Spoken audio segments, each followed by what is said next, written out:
Madame, Monsieur, on se pose une seule et simple question ce matin. Les médias ont-ils le pouvoir d'influencer les gouvernements, voire d'avoir un pouvoir sur eux, sur ces gouvernements-là? On peut prendre ce matin le cas de Richard Nixon, ancien président américain. Il est soupçonné d'avoir placé une table d'écoute dans le quartier général de son adversaire politique. À l'époque, c'est George McGovern. Il tente d'étouffer l'affaire, d'étouffer les recherches des journalistes, mais harcelé par les médias et ces journalistes, il s'efforce de vouloir museler la presse et les médias. Cette course-poursuite entre la vérité et la volonté de l'étouffer tourne à l'avantage des médias. Le scandale Watergate contraint Richard Nixon à démissionner en 1974 après avoir été triomphalement réélu à la tête des États-Unis d'Amérique, madame, monsieur. On voit très bien que là encore, les médias ont un rôle et à l'époque, Washington Post a joué un rôle majeur dans cela. On peut également voir des auteurs comme Jean-Marie Cotterêts. Il est français. Il a écrit ce livre, Une nouvelle ère est née. La télévision se révèle l'intermédiaire privilégié entre les citoyens et les hommes politiques, la démocratie téléguidée, paru aux éditions Michalon en 2006. Il y a également Arnaud Mercier, autre auteur qui écrit Télévision et politique, une cohabitation sous influence, paru en 2004.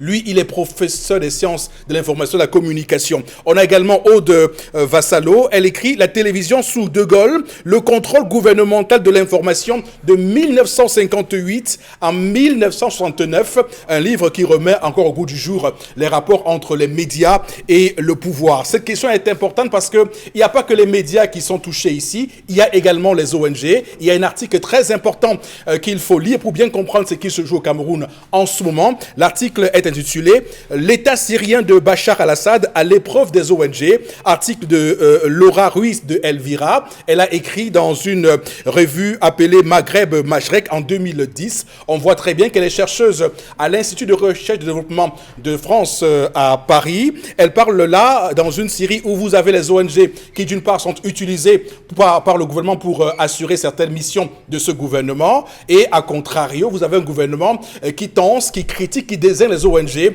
lorsque cela n'arrange pas leurs intérêts. On voit très bien que là encore, il se joue la démocratie au Cameroun. Il se joue des questions et des principes de démocratie. Il faut dire qu'à l'heure où on parle au Cameroun, il faut juste noter qu'au Niger, à Niamey, c'est un pays à côté de nous, les magistrats qui sont en syndicat là-bas au Niger, au Cameroun, les syndicats de magistrats, c'est pas possible du tout. Là-bas, ils ont organisé hier une journée justice morte.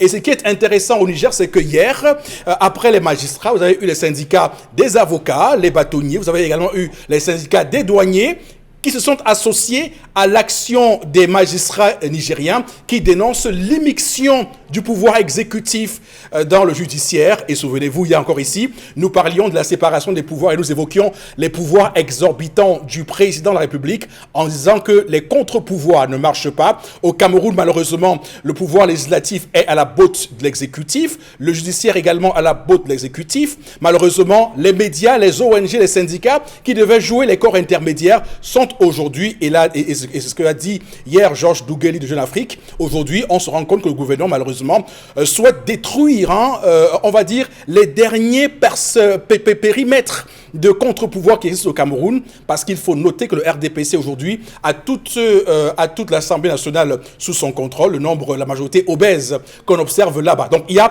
beaucoup de choses qu'on peut dire, madame, monsieur. Est-ce que Equinox Télévision a des plateaux équilibré ou déséquilibré? On va répondre à cette question ce matin, madame, monsieur. On vous dira tout sur la sortie du ministre de l'administration territoriale, mais également la sortie du PDG d'Equinox TV, monsieur Séverin Tchunke, il faut le rappeler, qui a investi dans les médias depuis 1991 à l'âge de 28 ans seulement.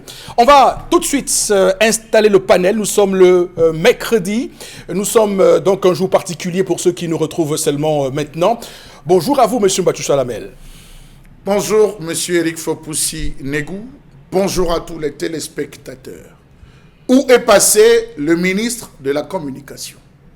Telle est la question qu'on sera appelé ou à même de se poser au vu de la sortie récente du ministre de l'administration territoriale qui est allé jusqu'à traiter certains médias camerounais dont Equinox de Radio 1000 Collines. Pour ceux qui ne le savent pas, c'est quoi Radio 1000 Collines? C'est une radio de la haine au Rwanda, qui a passé son temps dans les années 1994 à employer des expressions haineuses vis-à-vis d'une communauté.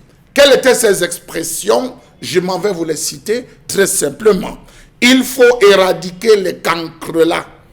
Et tous leurs descendants ont-ils dit. C'est à nous de nous débarrasser de cette sale race. Restons unis contre la vermine. Réjouissons-nous, les cafards sont exterminés. Dieu n'est jamais injuste. De qui parlait-il? Il parlait des Tutsis. C'était les Hutus contre les Tutsis. On a entretenu ce message qui a débouché sur ce génocide. Parler de la radio ou de Radio Mille Collines, c'est aborder la question du génocide. Qui, à travers ces médias, ont employé plus que cet autre média qui ne s'est pas gêné pour dire on va raser leur village, on va localiser les membres de leur famille et les torturer, les chasser, les retirer la nationalité. Il faut dératiser le nozo. Pourquoi, monsieur le ministre de l'administration territoriale, n'a-t-il pas cité ces autres médias qui passent le temps à dératiser, à invectiver et à accuser les Camerounais? La question se la pose aujourd'hui. Est-ce que monsieur le ministre de l'administration territoriale a vu juste? Est-ce que le fait de dire il faut régler cette crise, il faut qu'on s'asseye sur une table pour discuter, fait de certaines radios, les radios Mille Collines, où est passé le ministre de la Communication, où est passé le Conseil national de la communication qui a passé tout son temps à travers le grand dialogue national et surtout, les élections présidentielles a félicité ces médias, dont Equinox particulièrement pour la qualité de couverture, la qualité des analyses et la présence sur le terrain.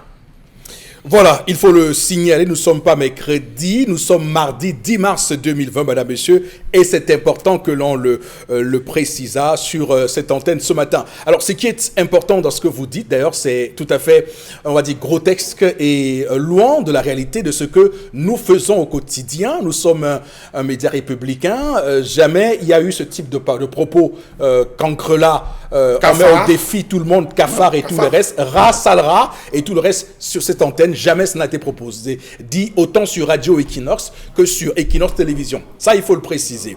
Monsieur Mbachou Chalamel, nous reviendrons largement sur ces propos de monsieur le ministre de l'administration territoriale. Il faut dire que Marcelin Gansop, qui est journaliste Equinox TV, a failli perdre sa vie alors qu'il allait couvrir une manifestation de monsieur le ministre de l'administration territoriale à Makénéné lorsqu'il remettait des denrées alimentaires et autres kits à Makénéné au déplacer la crise anglophone. Au retour de cette manifestation de Makénéné à Yaoundé, il y a eu un accident sur le convoi et parmi ceux qui ont subi l'accident, il y avait bel et bien un journaliste d'Equinox TV, Marcelin Gansop, qui a risqué sa peau. Et rappelons que régulièrement, lorsque le ministre veut faire une conférence, c'est une habitude lorsque le ministre veut faire une conférence, généralement, tant qu'il n'y a pas Equinox, tant qu'il n'y a pas les caméras, il ne commence pas la conférence de presse. Il faut le restituer aux Camerounais.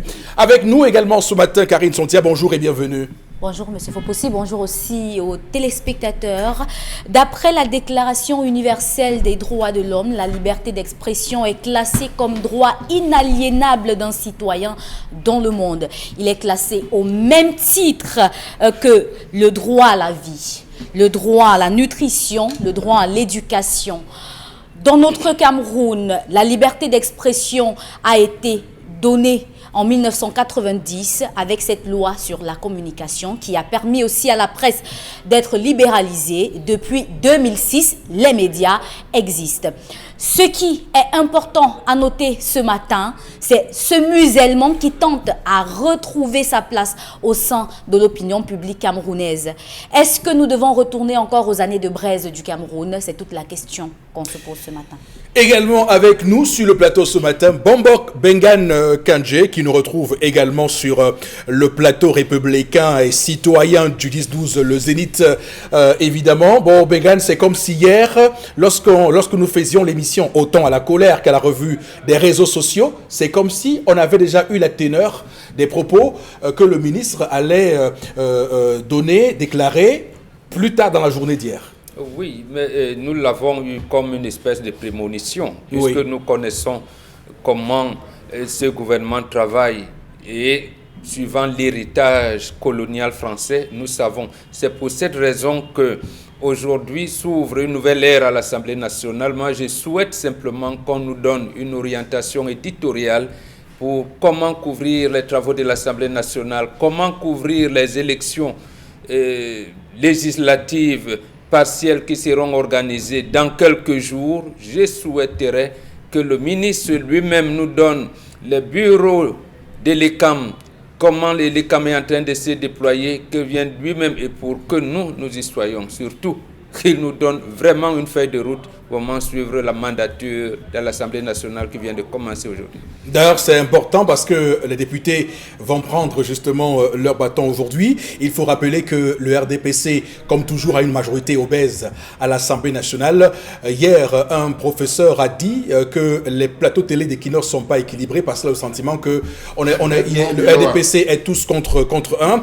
Et il faut juste signaler que généralement le RDPC envoie des personnes sur le plateau. Il faut qu'ils commencent à faire comme ailleurs. On voit bien qu'en France, par exemple, ils envoient les ministres sur les plateaux, ils envoient les députés qui mouillent le maillot sur les plateaux, que d'envoyer, je ne veux pas dire des personnes de seconde main pour venir défendre un bilan ou une politique qui ne semble pas bien maîtrisée. Je rappelle évidemment que dans les pays comme la France, vous avez sur les plateaux, par exemple, parce que ce professeur a estimé qu'il y avait trop de partis d'opposition sur ce plateau-là. Je rappelle qu'en France, par exemple, lorsqu'il y a un débat, l'opposition n'est pas un parti. Vous avez, face au parti au pouvoir en France, qui est la République en marche de Emmanuel Macron, vous avez Marine Le Pen avec son parti, le Rassemblement Bleu Marine. Vous avez par exemple le Parti Socialiste qui est également sur le plateau. Vous avez Mélenchon avec son parti France Insoumise. Vous avez aussi les Républicains qui sont aussi à l'opposition en France. Vous voyez près de 3 partis politiques, 4 même, face à un seul parti.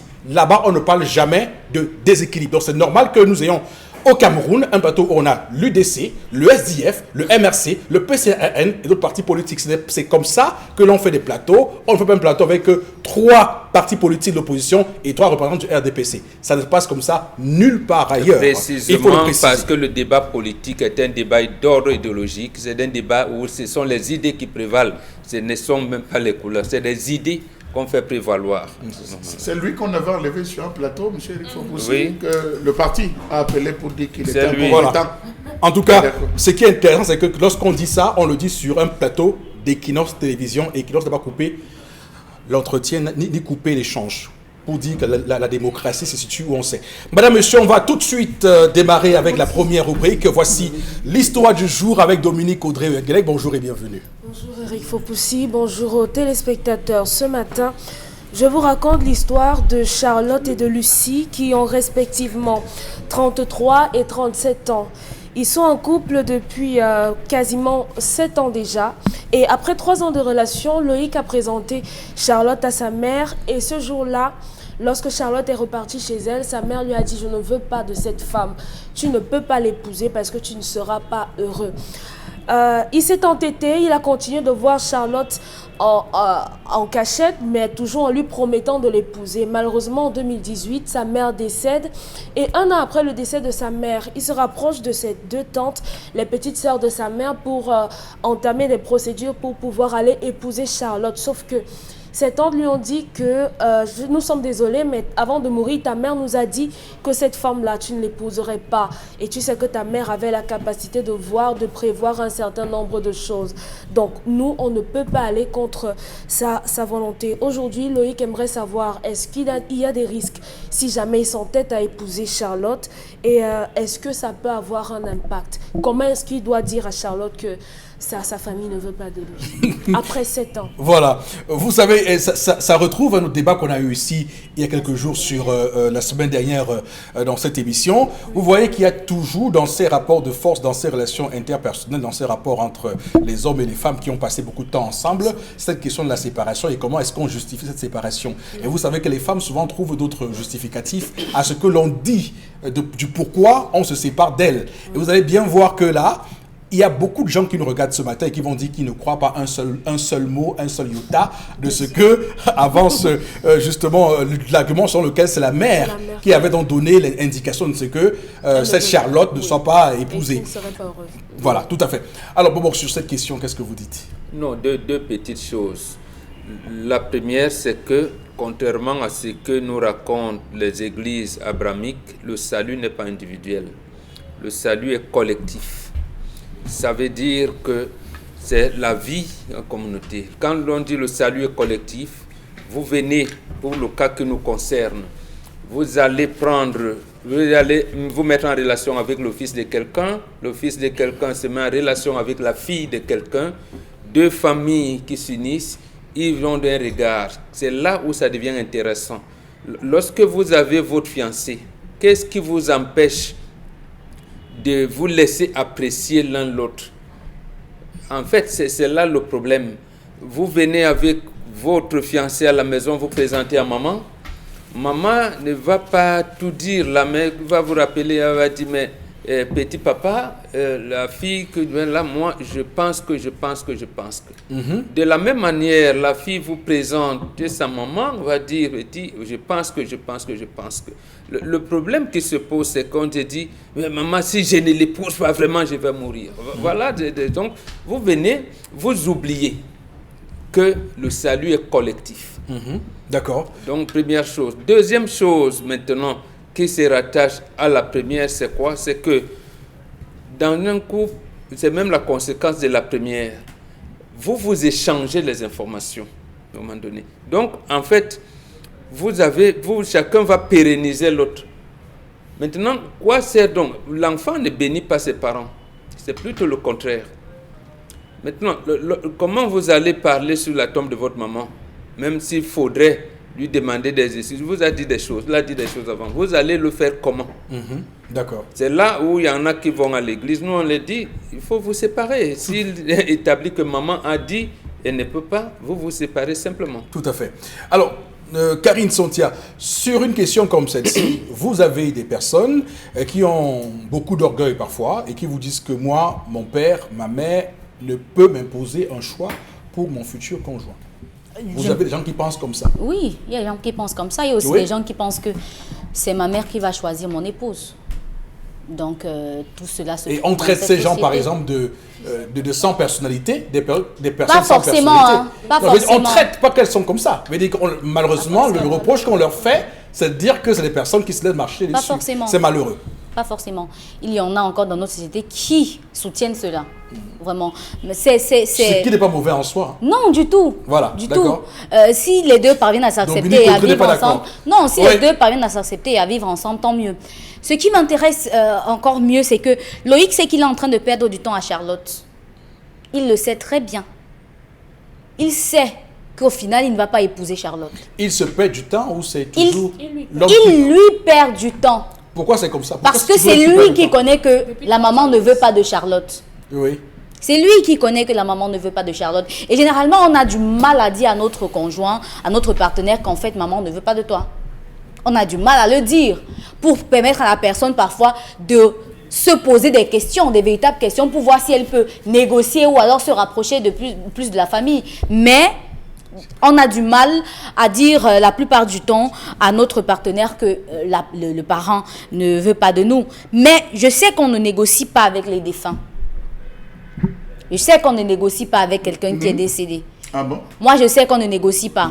Si votre maman, en décédant, vous a dit que je ne veux pas de cette femme et vous n'avez pas pu négocier étant vivante, de grâce, ne perdez pas ce temps à Charlotte parce que peut-être qu'elle est prête à se marier et que vous n'êtes peut-être même pas le mari qu'il lui faut. D'accord.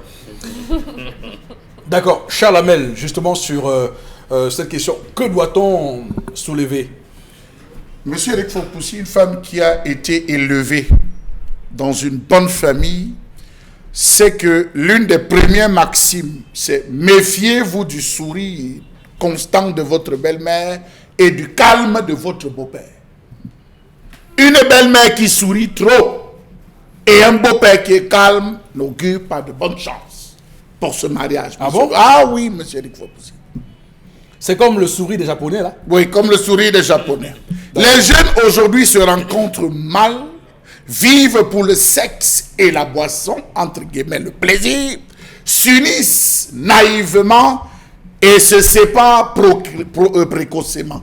La raison, vous avez plus de 460 demandes de divorce l'an. Et vous allez voir, c'est des jeunes. Uniquement. Comment Uniquement de côté. Non, uniquement de côté. Uniquement des jeunes. Comment se sont-ils rencontrés, M. Eric Fopoussi? WhatsApp, Facebook, où les jeunes filles, en se filmant, M. Eric Fopoussi, n'ont qu'une seule partie. Prenez tous les téléphones, même des filles sur ce plateau, vous regardez, elles ont des posters comme ça, là, où elles envoient les fesses. Soit c'est les joues qu'elles envoient. Jamais elles n'envoient l'intelligence. C'est toujours le derrière. Un bombe. Mais oui. Comment? On avait de très belles photos. Avec À l'intelligence l'époque, dedans. avec l'intelligence. Il y avait des positions, on plaçait un bon, on place. Attendez. Peut-être. Avec des positions robotiques. On comprend Pareil. que vous n'avez pas vécu les pots de cartes de visite. Ouais, On vous aurait transmis. Non, Vraiment. il y a une façon, une Les manière. cartes postales. de Aujourd'hui, visite. tout est érotique. Cartes postales. Les jeunes filles ne savent pas qu'il y a 3 points essentiels pour gagner une famille. Le premier point, c'est l'attitude de la jeune fille dans sa belle famille. Vous avez des jeunes filles lorsqu'elles arrivent dans leur belle famille. La belle-mère fait expressément de prendre le balai, commencer à balayer. Quand elle arrive devant les pieds de la jeune fille, celle-là soulève les pieds. Là en dessous. Premier point. Vous avez des jeunes filles qui arrivent. Ça fait moins 5. Ça fait pas moins 16, ça fait moins 15, monsieur Eric Fopoussi. Sur 20? Sur 20, monsieur Eric Fopoussi. Vous avez des jeunes filles qui arrivent. Elles trouvent la maman en train de cuisiner. On s'arrange expressément. Ou a dit, ouais, comme tu es arrivé, il faut que je te cuisine quelque chose. La jeune fille entre à la cuisine. Quand le premier fumée à l'huile rouge sort, elle dit que vraiment, la fumée s'y m'étouffe. Elle sort. Elle fuit la cuisine. C'est des attitudes qui jouent énormément sur le devenir de la prochaine relation. Vous avez le savoir-faire de la jeune fille. Vous avez des filles qui arrivent, le père est là, elle ne peut pas. Moi, je peux vous dire que pour me séduire, moi, monsieur Eric Fopoussi, vous allez faire le marché en tant que beau-père, vous revenez, vous dites qu'aujourd'hui je vais préparer, maman c'est belle, mais s'il te plaît, prends-moi ta cuisine. Elle entre dans la cuisine de la belle-mère, elle fait un condré avec la sauce noire de taro pour le beau-père que je suis. C'est des attitudes, le savoir-faire, la cuisine, le respect. Vous avez des jeunes filles qui arrivent pendant qu'elle échange avec son gars. Elle insulte son gars à la fenêtre de sa belle-mère. Tu crois que quoi? Et fous-moi le camp, tu vois que c'est parce que je suis ta belle-mère. Vous savez ces expressions. Ça ne se fait pas en termes de respect. Vous avez monsieur Eric Fopoussi, la condescendance. Vous avez des jeunes filles, ça c'est un deuxième point, ça va faire. Vous avez des jeunes filles qui ont une certaine condescendance, qui lorsqu'elle arrive, la maison a un genre bizarre, elle prend tout le monde de haut. C'est des choses que les mamans savent voir. Le dernier point, c'est la capacité à intégrer la famille et à pérenniser la descendance. Vous avez des jeunes filles qui arrivent. Vraiment, tu attends quoi pour faire? Ah, maman, s'il ne m'épouse pas, on ne peut pas faire d'enfant. Ah, maman, vraiment, je travaille, je suis en train de finir l'école, je ne peux pas me lancer tout de suite à faire le truc. Il faudrait que j'entretienne. Vous voyez, ces jeunes filles, de manière naïve, idiote, bêtement, envoient des expressions, c'est pas le cas, c'est leur propos, envoient des expressions comme ça à la belle maman qui dit, mais attention, cette fille, mon fils est en train d'aller où dans ce type de mariage? Conséquence, est-il le fils? Elle dit au fils, écoute, je souris, je l'apprécie, elle est une belle femme, mais tu n'as vu que la tombe, l'extérieur de la tombe, à l'intérieur c'est le vide. Est-ce que c'est vrai que les mamans ont ce secret-là particulier à elles de déceler qui est la bonne femme pour leur enfant, Oui. pour leur fils? Pas tout le À temps. l'immédiat. Oui. Pas tout le temps. Monsieur Eric Fopoussi, Pas tout le temps. une Et femme j'ai qui des entre preuves. chez moi Et j'ai des pour preuves. vouloir épouser mon fils, si elle commence à mettre la plante de ses pieds, donc dans sa démarche, si c'est la plante des pieds qui touche le sol les premiers, je vais refuser le mariage. Je refuse. Je dis la plante, ça veut dire le que la- talon. C'est-à-dire ça veut qu'elle dire marche que sur la- le talon, oui, le talon. Pas comme ça, mais comme Non, ça. oui, le talon. En fait, Elle on fait doit ça. poser. Mais la femme, lorsqu'elle pose, c'est le signe de domination. C'est en caractérologie, monsieur Fopoussi, qu'on étudie cette Ah bah oui, hein. C'est en caractérologie. Vous faites la caractérologie. Oui, c'est la caractérologie Voilà. qu'on étudie ce genre de choses. Vous avez des jeunes filles. Vous savez, hein, la fille qui vient en mariage doit se comporter comme l'enfant de la maison. Lorsqu'elle est avec le beau-père. Vous voyez, Karine, elle adopte des attitudes. Non, mais parce qu'elle a compris ce que vous dites. Oui. Parce que elle sait que le silence parle, le comportement parle, Oui. la main que l'on pose sur quelque part, ça parle aussi. Oui. Et donc, on vous étudie, on vous... Monsieur Eric Fopoussi, je vous Sauf que raconte vous une pouvez histoire. faire une interprétation qui Je n'est vous pas raconte nette. une histoire. Voilà l'un de mes fils Vous qui pouvez faire m'amène une fille interprétation qu'il qui veut n'est pas épouser. nette. Oui. On est assis au salon, on est en train de regarder la télé. Après, elle me dit, papa, s'il te plaît, est-ce que je peux avoir la télécommande? Déjà, je suis assis. Elle demande la télécommande. Pour mettre quoi? À 20h. Non pas le journal d'Equinox, mais pour aller fouiller des télénovelas. Elle regarde jusqu'à ce qu'elle s'oublie qu'elle est venue me visiter et me rendre visite. Je joue le rôle des bantous en disant, j'ai soif, il me faut de l'eau. Je vous assure, elle n'a même pas cligné le petit doigt. Elle était entre son WhatsApp et sa télé. Lorsqu'elle est sortie, j'ai dit à mon fils, Les goûts et les tu couleurs ne reviens se discutent avec pas, cette hein, femme monsieur ici, Bachou. je te manque de respect. C'est le premier contact. Il faut vous méfier du calme des beaux-pères. Ils ne parlent pas beaucoup. et les Méfiez-vous du sourire de la belle-mère. Vous allez dire que c'est relatif, mais vous ne pouvez pas arriver chez quelqu'un que vous considérez comme votre père, comme votre beau-père dans votre langage, et vous vous mettez à adopter des comportements assez dégradants et assez condescendants. D'accord, c'est bon. Même Merci. quand- hein. Vous voulez le mariage? Peu importe le comportement merci, que vous on va aurez, s'arrêter. si on ne vous veut On pas, va on ne s'arrêter veut là pas. avec Point vous, final. Chalamel. J'ai fini. Dominique Audrey. Dominique Audrey va prendre la parole également pour vous dire sa part de vérité sur l'histoire de ce matin. Oui, je suis d'accord avec le fait que lorsqu'on veut gagner une famille, on gagne d'abord le cœur de la belle-mère. Malheureusement, Charlotte, dans l'histoire, n'a pas essayé de se rapprocher de sa belle-mère parce que sachez qu'au premier contact avec une femme qui voit son fils qui tend vers le mariage, il y aura toujours une rivalité parce que cette femme est consciente que son fils, elle va le perdre. Je veux dire, elle va perdre une certaine présence dans la vie de son fils au profit d'une femme. Donc, automatiquement, la mère de votre potentiel mari ou prétendant vous regardera pas très gentiment. Mais maintenant, c'est à vous, la femme, de montrer à votre belle-mère que vous ne venez pas lui prendre son fils. Vous venez juste ajouter, compléter ce qu'elle a déjà fait précédemment. Mais maintenant, lorsqu'on entre dans une belle famille, ne demandez pas aux jeunes femmes d'être différentes. Si vous voulez des femmes qui vont venir faire figure d'être bonnes, d'être fausses, forcément, après votre fils finira par se retrouver perdu. Il n'y a pas de mal à arriver chez mon beau-père et que je regarde la télé. C'est ce que j'ai envie de faire. Moi, j'aime les gens qui sont naturels.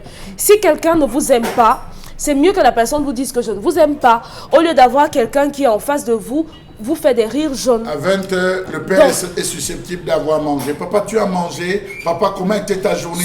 Papa, ta journée s'est bien passée.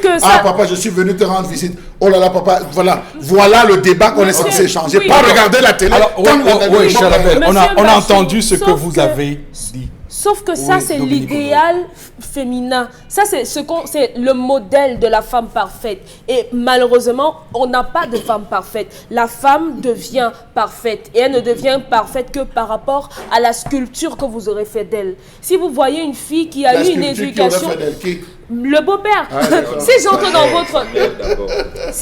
dans votre famille, beaucoup. je deviens votre enfant. D'accord. Oyengele a eu une éducation qui fait qu'elle ne travaille pas beaucoup, elle n'a pas fait à manger, elle n'a pas fait ceci. Maintenant, moi, je viens dans votre famille. Elle a des Je ne poses sais pas- ongles sur tous ses doigts. Non, pas aujourd'hui. Donc, Je bon, regarde, par exemple, j'observe bien. pas Ok, aujourd'hui, pas d'accord, aujourd'hui. ok, Donc, bravo. par exemple, aujourd'hui, Bravo. je vais dans la famille de Monsieur Mbachou. Moi, je ne sais pas faire à manger. Vous allez me jeter parce que je ne sais pas faire à manger. Oui, je vous jette. Non, au-delà, Il y a au-delà. déjà des préliminaires. Oh, Les préliminaires non. en venant. Tout s'apprend. Non, ça ne s'apprend pas. Ce qui ne s'apprend pas, c'est quoi? On épouse les idées de là où on part. Oui, Quand justement. Maintenant, Ah, le même jour.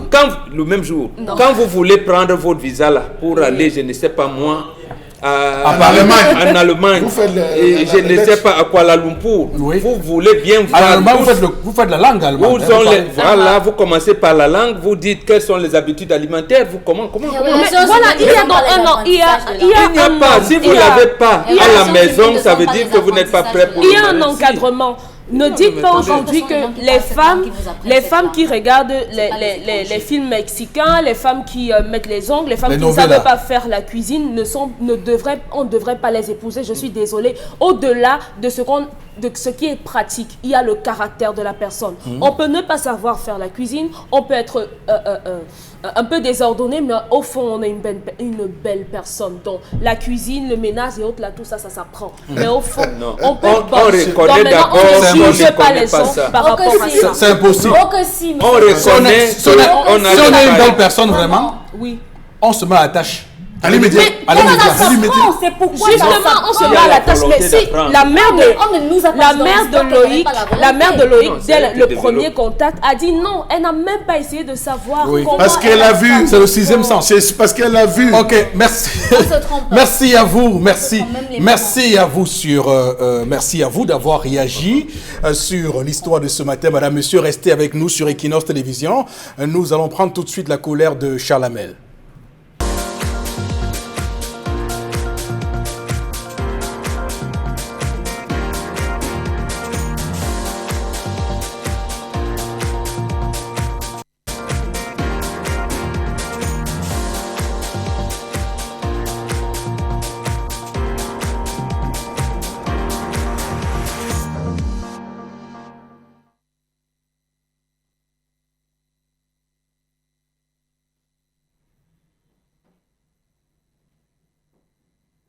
Je m'interroge ce jour sur la question de la gestion des compétences dans ce pays. Le Cameroun a-t-il un tant soit peu connaissance des compétences qu'il a en son sein pour parler du Cameroun sur le plan national et à l'international pour associer la diaspora? Peut-on dire qu'il a établi un fichier sur lequel il maîtrise véritablement, où il a une mainmise sur les compétences dont il a véritablement besoin? Le Cameroun a-t-il une politique de l'emploi? Mieux, a-t-il un répertoire comme cela se fait sous d'autres cieux au vu de la mainmise sur la carte de l'identité camerounaise par le groupe Gemalto? Maîtrise-t-il le nombre de ses diplômés, de ses ingénieurs, de ses docteurs ou alors de ses professeurs? Telle peut être la question qu'on est à même à se poser. Avons-nous au Cameroun des experts en gestion de crise, comme les crises que nous vivons au Cameroun, une compétence, la compétence de l'heure pour gérer les différentes sorties, pour gérer les communications, la communication de crise, parce que c'est toute une discipline. Ça encore, c'est une compétence. Il faudrait se poser autant de questions concernant cela. Comment comprendre que les compétences soient ravalées au rang, ou les compétents soient ravalés au rang de laquais dans ce pays? A-t-on des compétences qui peuvent à l'échelle nationale se lever sur un sujet? Lorsque le Cameroun se retrouve face à des catastrophes naturelles, au lieu d'avoir des géologues, au lieu d'avoir des sismologues, des personnes bien outillées sur la question, eh bien que non, c'est le politique qui prend la parole, le politique qui n'est pas outillé. Face à des crises à lesquelles on se retrouve, où il faut gérer une communication précise et efficiente, c'est encore le politique qui est au devant de tout. On peut prendre Ngouaché, on peut prendre le Lagnos, on peut prendre Ezeka, on peut prendre une multitude. Jamais on a eu des compétences de la compétence qui ont pris sur eux de se lever et de dire voici ce qu'en est la réalité. S'engage-t-on au Cameroun vers une fonction publique dominée par les contractuels après l'éducation de base? Comment comprendre que la gestion des compétences soit reléguée au second rang? Vous êtes avec nous, vous êtes mis en haut, vous dites ce qu'on veut entendre, vous êtes contre nous, vous voulez relater la vérité, eh bien on vous éloigne. Peut-être ça peut être cette maxime. Comment comprendre que les recrutements soient une sorte d'épée de Damoclès dans ce pays? Comment comprendre que la gestion des compétences dans la fonction publique ne respecte pas les engagements internationaux auxquels notre pays a souscrit, notamment le principe de l'égalité de tous les citoyens, dont le corollaire est celui de l'égal accès aux emplois publics? Comment comprendre que c'est ceux qui connaissent, c'est ceux qui ont la compétence qui sont abandonnés? Nous pouvons parler du cardiopathe, nous pouvons parler de la couveuse qui est en train de faire le bonheur de plusieurs personnes au Ghana, de plusieurs personnes en Inde, de plusieurs personnes en France à ce jour, parce qu'il est sollicité. Nous, on est toujours derrière. Comment comprendre que les compétences soient reléguées au second plan, à l'exemple de ce jeune qui a mis sur pied à Bafoussam un véhicule qui a roulé et qui a vu plusieurs personnels défiler? Il est encore sollicité par d'autres films qui aimeraient comprendre l'ingéniosité de ce jeune, pendant qu'au Cameroun, on s'en fout de la compétence, seul le politique parle. Comment comprendre cette crise de confiance qui existe entre l'État, les diplômés formés par l'État et les citoyens de ce pays? Comment comprendre que le fin mot dans les bouches, c'est nous sommes formés, nous avons des diplômes, nous avons des qualifications? Ben, on chôme parce qu'on n'est ni X ni Y. Quel péché ont-ils commis de vouloir servir dans l'administration publique camerounaise lorsqu'ils en ont les compétences? Quels crimes ont-ils commis pour naître des parents pauvres, serons-nous tentés de dire? Comment les convaincre de ne pas souhaiter une alternance politique qui pourrait leur être salutaire? Savez-vous que nombreux sont les jeunes Camerounais qui ne croient plus aujourd'hui à l'idéal de l'école comme ascenseur social dans notre pays? Cela ne semble plus possible au regard de certaines pratiques ayant cours pour admission au concours administratif. Comment comprendre qu'à ce jour, le Cameroun traîne plus de jeunes recrues compétents contractualisés qui n'auront pas le même salaire que les fonctionnaires tout en faisant le même travail? Savez-vous que le groupement interpatronal du Cameroun a précisé que 100 000 nouveaux demandeurs d'emploi arrivent chaque année sur le marché du travail avec des compétences aussi variées les unes que les autres. Les diplômés, les ingénieurs, les docteurs, les professeurs se retrouvent malheureusement dans la rue pour laisser la place à qui? Il y a tellement de choses qu'on peut relever après cette colère que vous faites ce matin, Charles-Amel Bachou. Ça nous rappelle des propos d'Achille Bembe dans sa dernière chronique intitulée les États voyous d'Afrique centrale sont les derniers avatars de la France-Afrique. Et l'article était publié, cette chronique était publiée dans Le Monde, quotidien français que tout le monde connaît. Et il expliquait là-bas que nos gouvernants, malheureusement, n'ont plus que deux choses, justement, c'est de copuler, c'est de manger, c'est de danser. Et dans un contexte comme celui-là, on se retrouve avec des jouisseurs, des personnes qui ne pensent qu'à amasser de l'argent. D'ailleurs, il faut bien voir que l'indicateur le plus performant, le plus bon pour voir ça, c'est le gouvernement qui aujourd'hui se trouve en Kondengui. Donc c'est pour dire que les gens s'affairent beaucoup plus à amasser de l'argent qu'à faire ce pourquoi ils sont nommés ou ils sont élus à faire, malheureusement. Donc en termes de compétences, ce type de personne, malheureusement, ne peut pas, nous sommes d'accord, s'accommoder de ce que des personnes compétentes puissent les entourer. Souvenez-vous de ce que disait ce philosophe dans une émission à Sud de France sur Emmanuel Macron, lorsqu'il parlait d'une entreprise où vous avez un PDG qui est à un certain niveau et qui ne va pas naturellement s'accompagner des personnes qui sont d'une compétence certaine, mais s'accompagner des personnes encore moins, le terme qui avait été utilisé à l'époque, c'est des personnes qui sont connes et idiotes, des personnes qui ne sont pas intelligentes. Et donc vous voyez très bien que là encore, on est dans un registre là, avec ce que vous dites au Cameroun. Quand vous sortez du pays et que vous rencontrez d'autres Africains d'ailleurs, ça m'a tout frappé tout ça, vous rencontrez ces gens-là, quand ils vous écoutent, quand vous prenez la parole dans des séminaires internationaux, dans des grands mouvements internationaux, on dit, mais comment le Cameroun a autant de ressources, autant d'intelligence, autant de potentialités, et le Cameroun ne montre pas la voie sur le continent africain en termes de développement, en termes de progrès et tout le reste. Donc, vous voyez malheureusement que la compétence qu'on a au Cameroun, c'est pour nos poches, c'est pour notre maison, c'est pour tout, sauf pour que l'intérêt du peuple camerounais soit préservé. Et c'est malheureux, comme vous dites ce matin. Donc, Boro Bengan, comment on explique une telle situation? Non, c'est une volonté politique.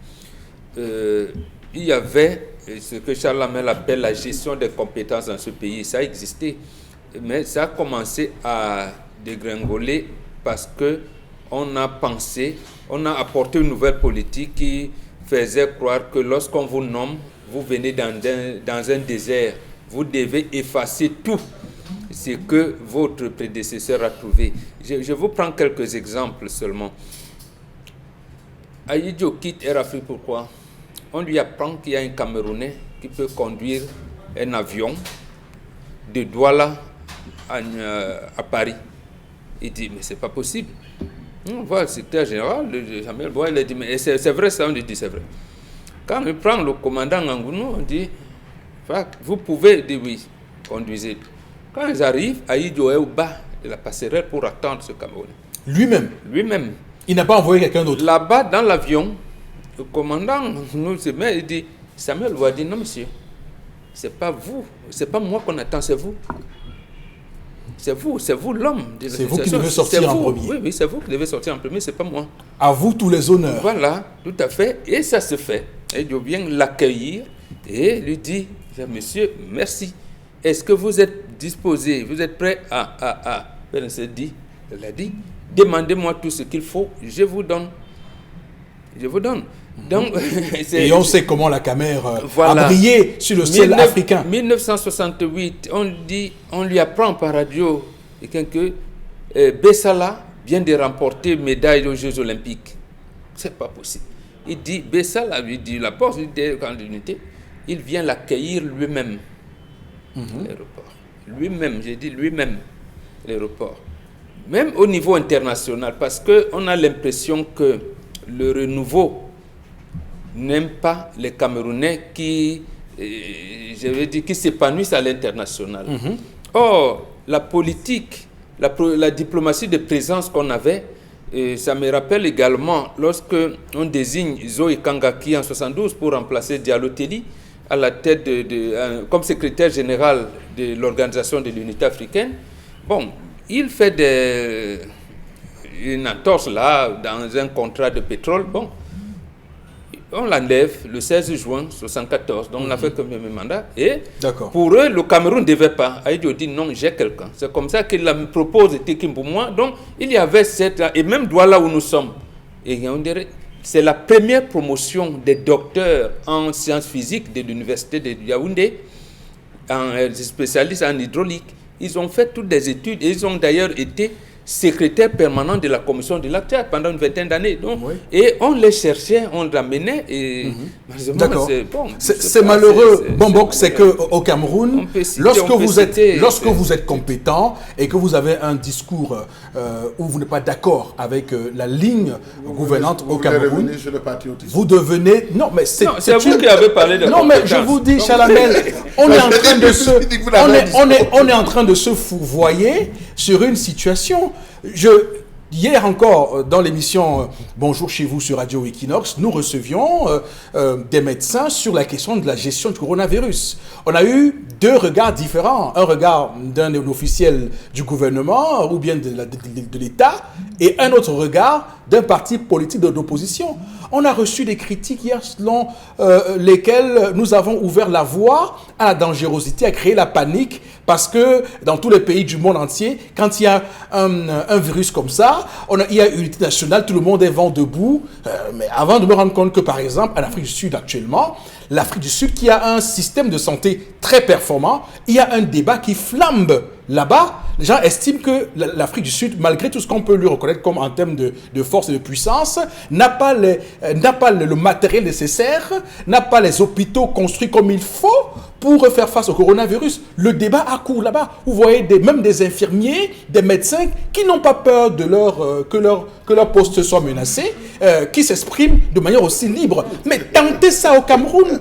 Vous êtes voué aux gémonies. D'ailleurs, souvenez-vous de ce qui est arrivé à Dr Basson, Dr Kamta et les autres du CIMEC, lorsqu'ils ont pris la parole pour défendre des choses assez nobles. Qu'est-ce qu'on a fait? On a fait des affectations disciplinaires. Donc c'est ça le risque dans ce pays. Et c'est malheureux parce que ce sont des compétences que nous refusons d'utiliser pour le bien de tous, malheureusement. Dominique Audrey, sur cette question. Sur cette question, lorsque M. Mbachoua évoquait la thématique de sa colère ce matin, je me suis souvenu de ce jeune Camerounais qui, en parlant du ministère des Finances, notamment avec tous les problèmes qu'on a là-bas, a quand même trouvé la solution pour lutter contre la cybercriminalité. Il a créé une entreprise, une start-up qui permet de traquer les personnes qui veulent s'infiltrer dans des systèmes. Pourquoi le ministère des Finances ne prend pas attache avec ce genre de personnes pour pouvoir en finir avec les problèmes dans le fichier dont on parle tous les jours?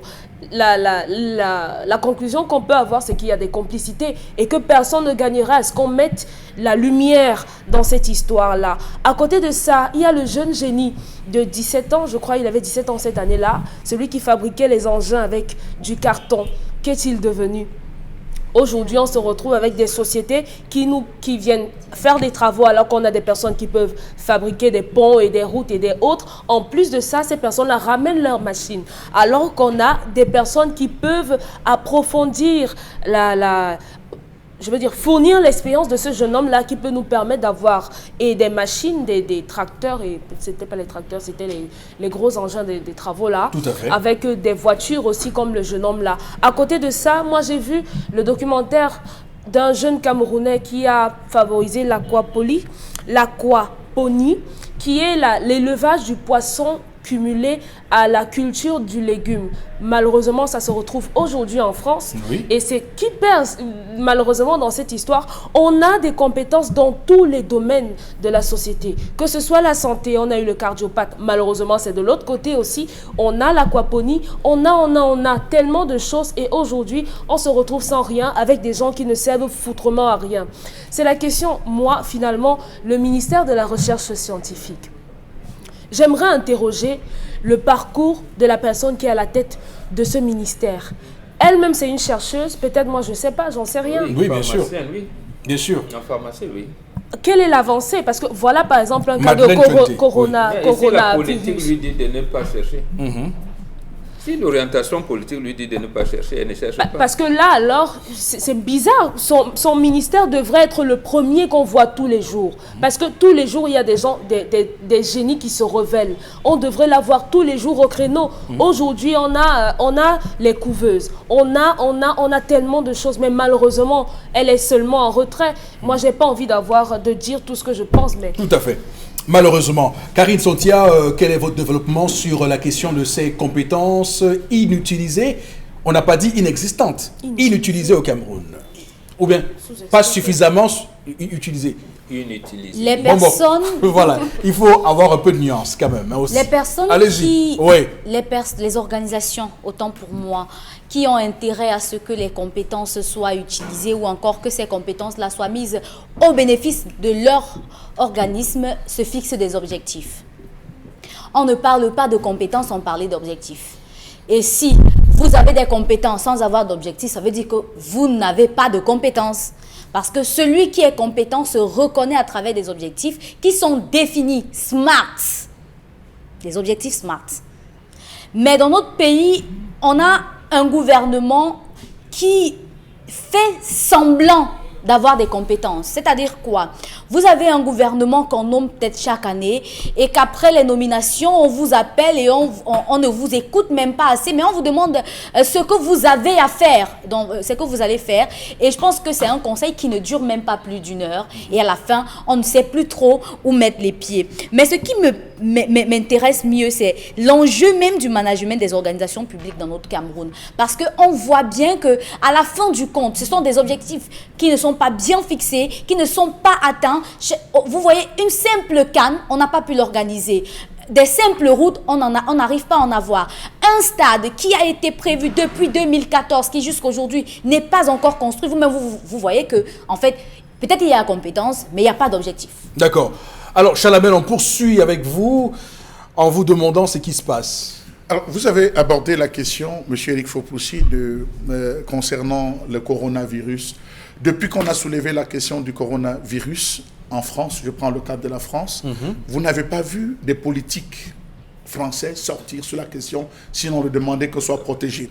Vous avez eu des physiologues qui sont sortis et qui ont présenté la question de la physiologie à de l'homme de 40 ans, puisqu'on dit que c'est à partir de 40 ans que c'est touché. À partir de 40 ans, quelle est la physiologie? Quelles sont les parties les plus touchées? Quels sont les antécédents? Ils ont abordé la question sur tous les plans. Vous avez eu les pneumologues qui sont sortis. Vous avez les professeurs, vous avez les ORL qui sont sortis, qui ont fait des débats et des débats. Vous avez eu des psychologues qui ont abordé la question de la psychologie d'un grippé, c'est-à-dire quelqu'un qui a la grippe, pour ne pas parler du coronavirus. Comment est-ce qu'il se retrouve? Son état, la psychologie, comment le remonter, comment le prendre? Vous avez eu les accompagnateurs, c'est-à-dire le bas de l'échelle, les accompagnateurs qui sont venus, les sages-femmes, les infirmières, qui sont venus débattre. Comment est-ce qu'ils reçoivent des gens qui ont la grippe? Comment est-ce qu'ils gèrent par rapport au coronavirus? Vous avez eu des ingénieurs, ceux-là qui ont mis sur pied, qui sont dans les laboratoires, qui travaillent sur l'évaluation thermique, que le changement de...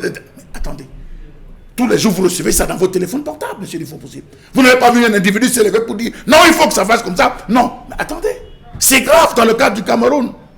C'est grave. Rappelez-vous le cas du Mali, M. Elik Fopoussi. Lorsqu'on a parlé des massacres qu'il y avait au Mali, vous avez vu tous les experts qui sortaient, la psychologie des terroristes, comment le recrutement, se paye les recrutements, les différentes phases d'évolution dans le domaine du terrorisme. Vous avez vu, on a édifié en un temps record, et les Maliens et toute l'Afrique sur la psychologie. Mais au Cameroun, on a des compétences. J'ai discuté il n'y a pas longtemps avec un docteur en sciences appliquées, M. Elik Fopoussi, qui m'a dit qu'il a été recruté pour enseigner la psychologie animale. Alors qu'il est docteur en sciences appliquées. Vous avez des professeurs d'allemand qui sont recrutés pour enseigner l'espagnol. C'est vrai ça? L'anglais peut-être? C'est vrai ça? J'ai dit, vous avez des professeurs d'allemand qui sont recrutés pour enseigner l'espagnol. C'est pas moi qui le dis. Est-ce que vous savez, je prends un cas en master à l'université de Douala ici, M. Elik Fopoussi. Est-ce que vous savez qu'il y a des enfants qui ont été évalués et dont les notes ne sont pas sorties depuis des mois? Ils n'ont pas eu de relevé de notes. Je le dis à mon officier. Parce que les enseignants n'ont pas évalué ceux qui sont là, ils n'avaient pas la compétence. On a besoin de compétences. Il y a des compétences au Cameroun. Nous avons des compétences. Que le politique se taise et laisse les compétences s'exprimer, M. Elik Fopoussi. D'accord, on va s'arrêter là pour la première partie de cette émission, madame, monsieur. On vous invite vivement, on vous le conseille vivement. La deuxième partie sera encore plus grande. On va revenir sur les propos du président, directeur général d'Equinox TV Radio, sur la sortie du ministre de l'administration territoriale, Paul Atangandji. On va décoder, décrypter tout cela dans un court instant. À tout de suite.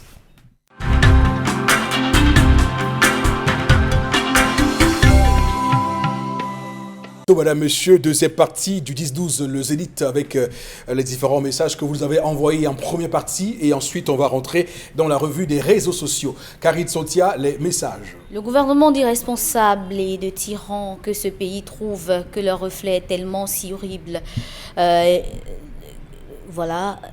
Nous sommes de tout cœur avec vous. Ça, c'est un message de Jires Ngemna. Par rapport à la colère du jour, aujourd'hui, le secteur informel a compris que le gouvernement ne gère pas les jeunes et c'est devenu au point où même si tu as fait une formation académique et professionnelle, on te met tes diplômes de côté. Car quand j'ai vu les docteurs PhD manifester pour avoir un emploi, étant donné qu'ils étaient compétents, j'ai compris que ça ne vaut pas la peine. C'est Steven Dawson qui nous écrit ce message. Alors, ce matin, dans le cadre de la revue des réseaux sociaux, on va s'intéresser à la sortie du ministre de l'administration territoriale hier, qui a tenu des propos par rapport aux médias tels que Equinox Télévision, qui sont pour lui des organes de presse qui relaient des rapports erronés contre les forces de défense et de sécurité. Et pour le ministre, le Cameroun n'a pas besoin d'une liberté de presse, qui n'a pas besoin d'une radio aux 1000 collines. L'administration territoriale estime que ces ONG ont abandonné leur rôle initial. Plus de 5 milliards de francs CFA des réseaux occultes à l'intérieur et à l'extérieur du Cameroun pour, déstabiliser les institutions républicaines. Poursuivant sa direction territoriale, Déposé dans mes services, notamment à la direction des affaires politiques, les rapports d'activité des exercices 2017-2018, 2018-2019. En outre, l'OMINAT tire aussi une salve contre certains médias, dont Equinox Télévision. Equinox TV, STV, Radio Balafon, le journal Le Jour, pour ne citer que ces médias, sont particulièrement et singulièrement interpellés. Le Cameroun n'a pas besoin d'une radio 1000 collines. Les médias n'ont pas pour vocation de jeter de l'huile sur le feu. En matière de droit, le voleur et les receleurs sont tous condamnables. À bon entendeur, salut. À ce sujet, Equinox Télévision... Voilà, Karine, vous continuez. Je disais tantôt qu'à ce sujet, Equinox... Je n'ai pas l'habitude d'intervenir dans les organes dont j'ai la charge. Et si je suis obligé aujourd'hui de faire cette mise au point, c'est au vu de la gravité des accusations qui sont portées contre nous. Il s'agit quand même à ce qu'on pourrait assimiler à de la haute trahison. Monsieur Noufélé, je fais partie de ces Camerounais qui ont accepté, alors que leur référentiel académique leur permettait de faire valoir leurs compétences ailleurs, dès l'acquisition de ces parchemins, de retourner au pays pour donner le meilleur d'eux-mêmes, en créant des emplois dans ce pays. Je n'accepterai jamais qu'on m'accuse de pactiser avec les ennemis de la République. À quelque prix que ce soit. Il faut qu'on arrête dans ce pays de considérer qu'il y aurait des Camerounais à part et des Camerounais à part entière. Justement, le Equinox Radio et Télévision a réagi hier lors du journal de 20h et a mis les points sur les i afin de tabler sur les véritables missions de Equinox Télévision qui sont de rendre compte de la situation de Cameroun en temps et en heure, peu importe les circonstances. Voilà. Alors, il y a beaucoup de choses à dire ce matin sur cette question éminemment importante. D'abord, le parcours du PDG, donc Séverin Tchounkeu. Il faut dire qu'il suit son parcours académique en France, à Bordeaux et Paris. Il obtient en 1983 son baccalauréat G3 au lycée technique cours de Liseur à Bordeaux. Entre 85 et 87, il est étudiant à l'université de Paris 9 Dauphine. En 85, il obtient un DUG en gestion.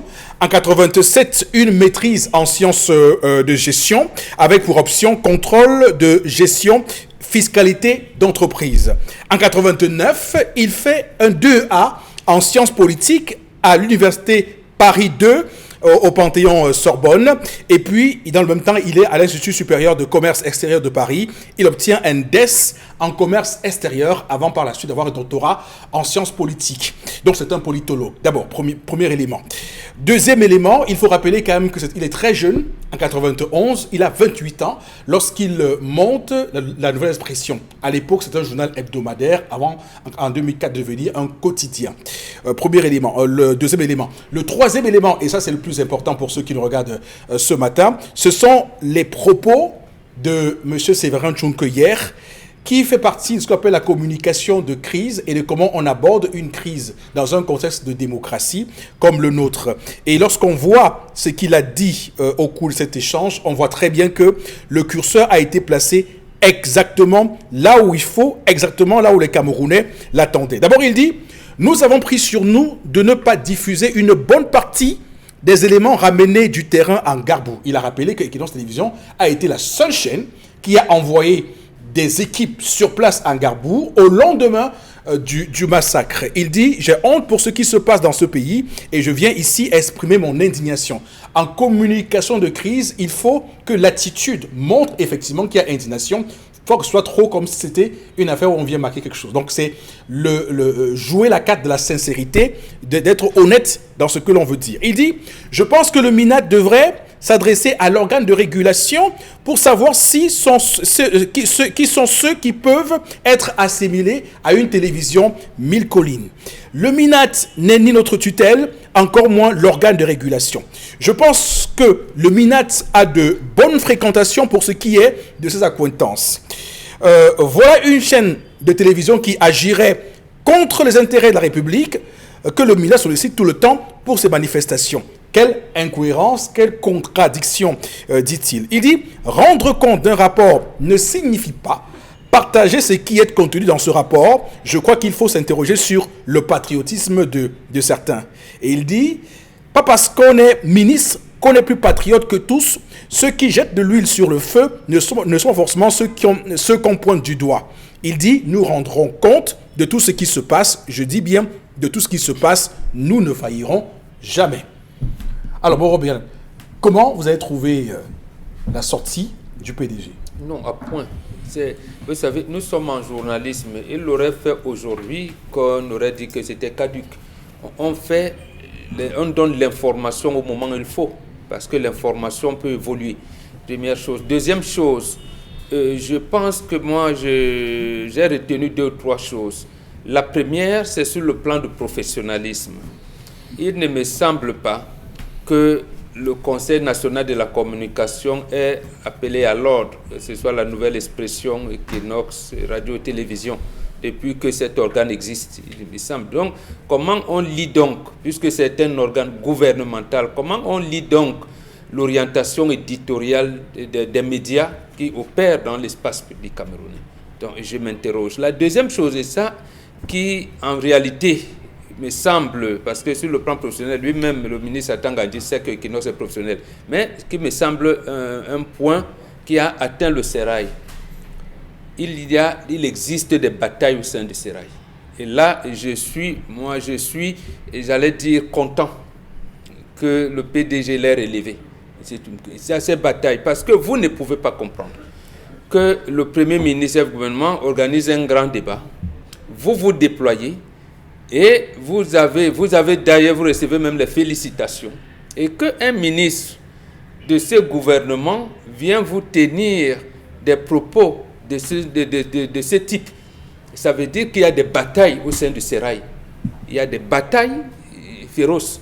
Et ça m'a rappelé donc le fait qu'à France 24, il faut citer les sources là maintenant, le ministre de l'administration territoriale avait une sortie où lui était contre.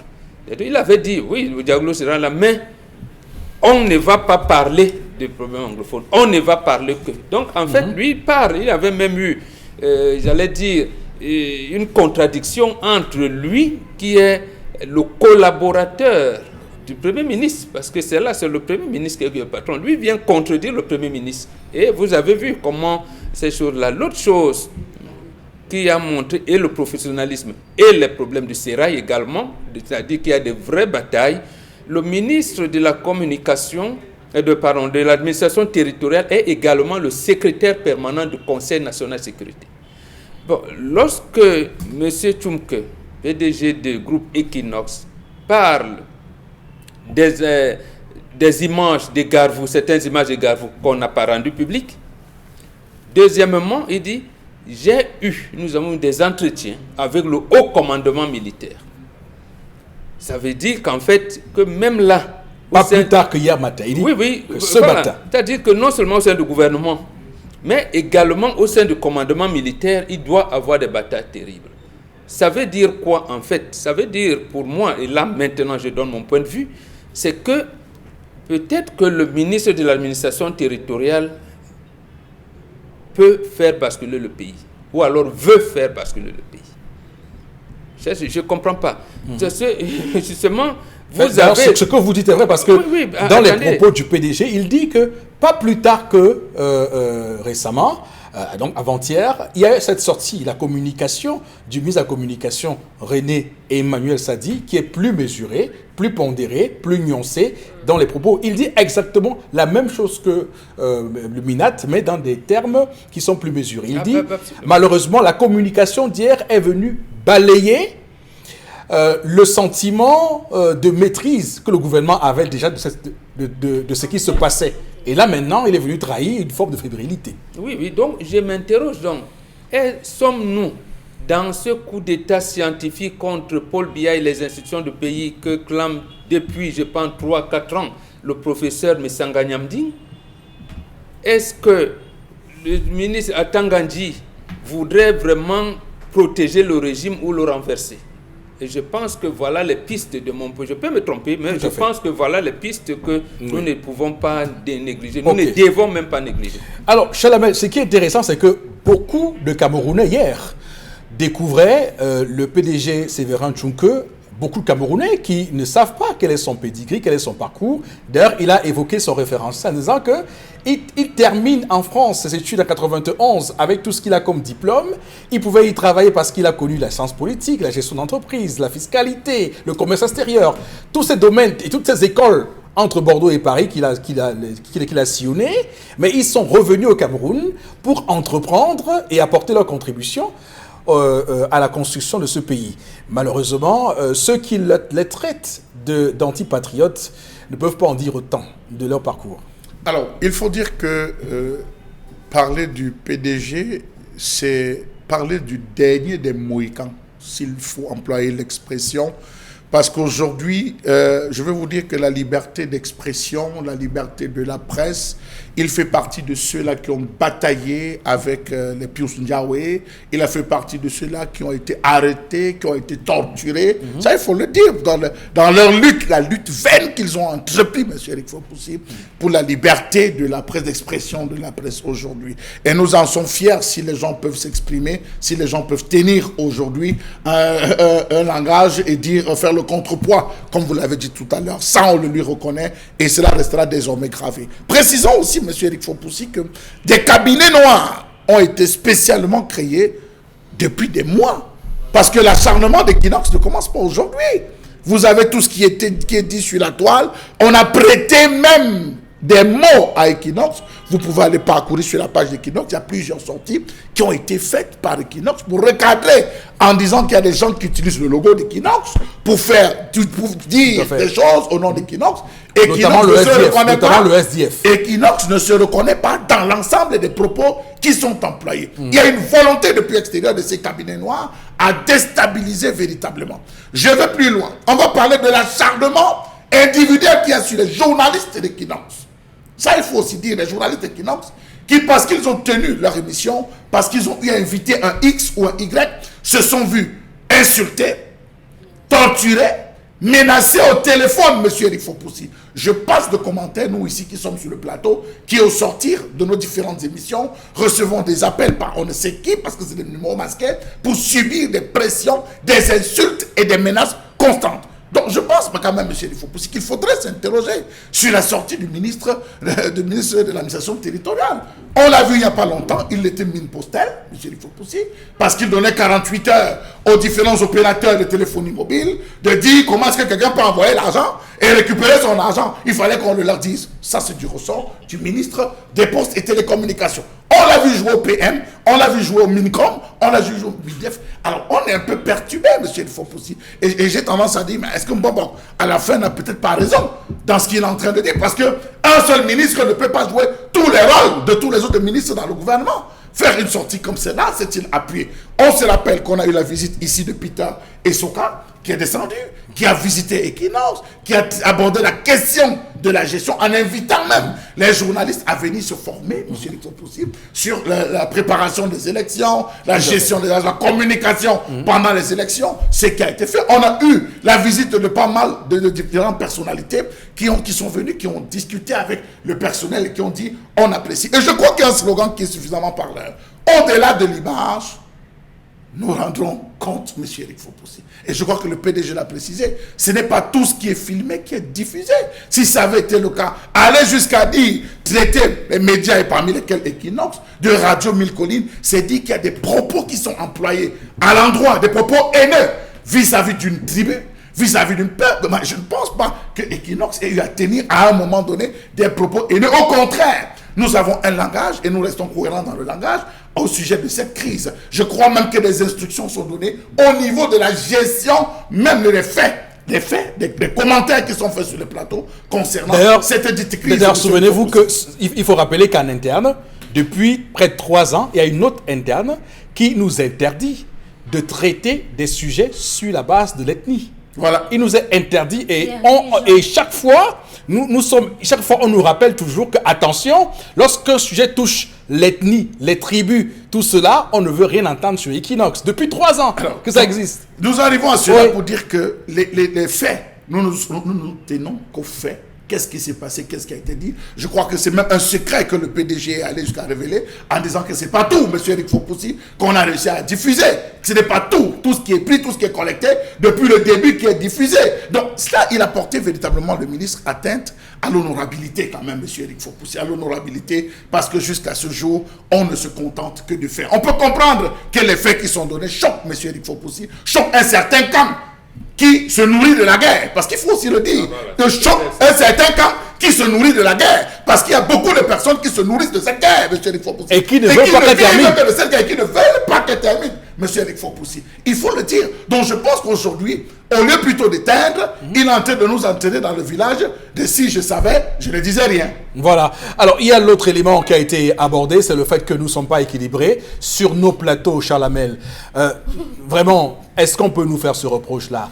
Vraiment, à Equinox. D'ailleurs, il y a une image qui circule là sur la toile où on voit 2 émissions, une d'Equinox et une autre d'une télévision. Lorsqu'on regarde tous ceux qui sont sur le plateau, on voit très bien qu'il y a une vraie différenciation en termes de casting. Monsieur Eric Fopoussi, on n'a pas besoin de se lever à 6 heures pour pouvoir répondre à votre question. Le principal Equinox, c'est que dans toutes les émissions de débat qui portent sur des questions sociales et tout, il y a toujours de contrepoids. Si vous invitez 3 personnes, c'est-à-dire un représentant du RDPC, un représentant du SDF, un représentant du PCN, si les gars du RDPC, parce que généralement ce sont eux qui décident de ne pas venir, le journaliste se doit de jouer le contrepoids. il prend sur lui de jouer le contrepoids comme s'il était un membre du RDPC, en posant des questions, en jouant, en disant qu'il n'est pas là pour répondre. Il sait être le modérateur, il joue le contrepoids. Et c'est ce qui a été fait. Vous avez vu, que ce soit à Equinox, que ce soit à Droit de réponse, que ce soit à Bonjour chez vous, dans une émission, ceux qui ont l'habitude de déserter le plateau, c'est des gens du RDPC qui, au préalable, appellent en demandant qui est sur le plateau. Lorsqu'on dit que c'est un Roland Dieu qui est sur le plateau, lorsqu'on dit que c'est un X, ils choisissent volontairement de ne pas venir parce qu'ils vont se faire pilonner, monsieur Rifopoussi, parce qu'ils n'ont pas assez d'arguments. Est-ce qu'ils rendent compte aussi à leurs responsables, à la hiérarchie, en disant vraiment, il y avait Roland Dieu, il y a eu Wilfried Etanga, il y a eu un X, il y a eu un Y, je n'ai pas envie d'affronter ces différentes personnes, vraiment, je préfère me retirer, je n'ai pas assez d'éléments. C'est à eux de s'en prendre, parce qu'il y a toujours eu le contrepoids. Donc dire que les plateaux sont déséquilibrés, vraiment, je doute fort, parce que ceux qui ont l'attitude de fuir, généralement, ce sont eux. En tout cas, ce qui est certain, c'est que, alors que s'ouvre la session de plein droit de l'Assemblée nationale, on espère que ces députés-là, RDPC, ces nouveaux députés, vont eux aussi se ruer sur les plateaux pour parler au nom du RDPC. Qu'on arrête de nous envoyer des gens qui n'ont aucune fonction venir prendre la parole. On voit ailleurs, ce n'est qu'au Cameroun qu'on voit ça. Hein. Ailleurs, on voit les députés. Par exemple, pour le coronavirus, on voit Olivier Véran, l'actuel ministre français de la Santé, qui est sur tous les plateaux, qui vient défendre, qui vient parler, qui vient rassurer. Qui vient faire il ne fait pas de discrimination de plateau. Parce que ce qui se passe, et ça il faut le dire, il y a des ministres qui font la discrimination de plateau.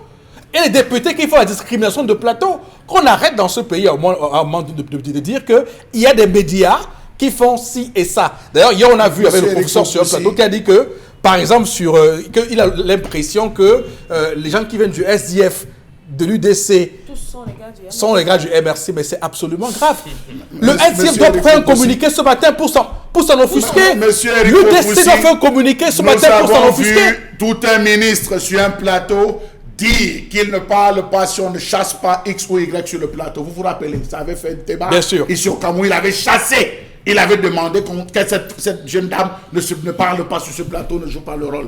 On a eu un ministre sur un plateau de télévision qu'on a interviewé, c'était par rapport à la campagne présidentielle, je vais le citer, c'était le professeur Jacques Ndogo.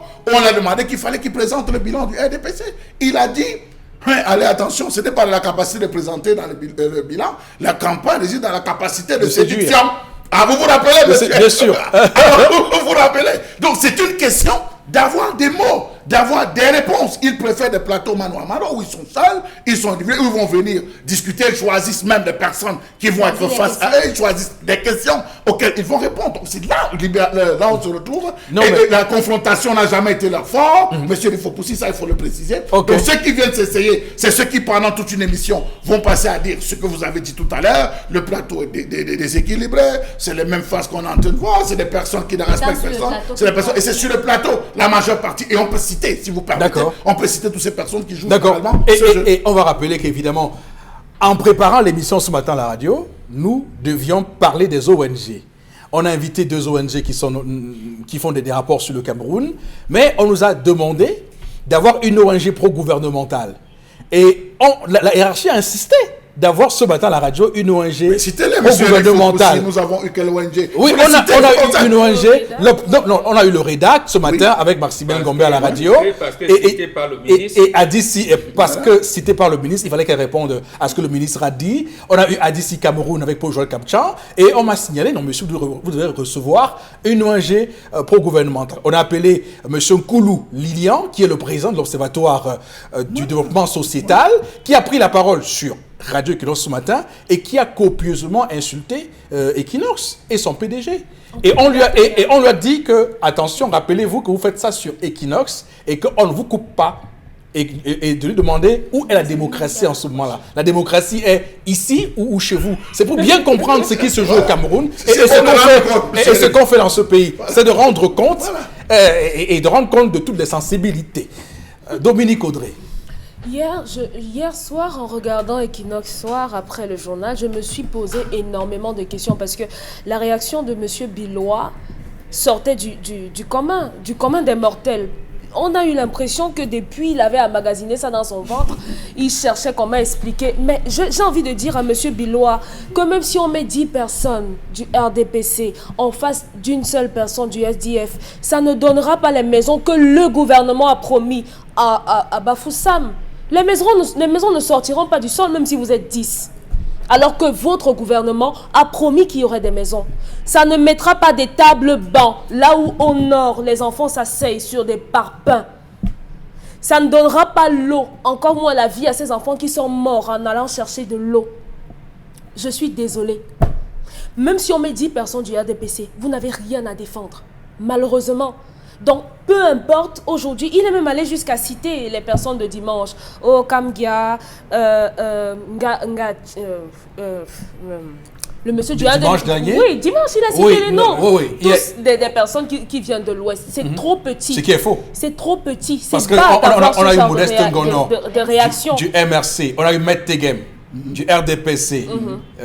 Mais comment est-ce qu'on voudrait que des personnes soient de l'opposition et soient d'accord avec vous? C'est un peu incongru. C'est un peu comme si vous demandiez... Il y a dans ce pays les gens qui ne raisonnent qu'en termes d'ethnie. C'est quoi de venir sur une chaîne et dire Grand Ouest? Monsieur, le Grand Ouest signifie quoi là? Monsieur Eric Fopoussi, il faut que vous me permettez-moi de le dire. Permettez-moi de le dire. Il y a des personnes, généralement des communicateurs, je le dis à l'intention des membres du RDPC, ou du chargé de la cellule de communication du RDPC, ou celui qui du RDPC envoie les gens sur les plateaux, dit qu'ils se préparent. Parce qu'il y a beaucoup de gars qui sont en train d'attendre la nomination. Ceux que vous envoyez tout le temps parler et qui ont décidé que désormais ils viendront plus sur le plateau, qu'ils ont mouillé le plateau, il faut leur dire. Monsieur il faut possible.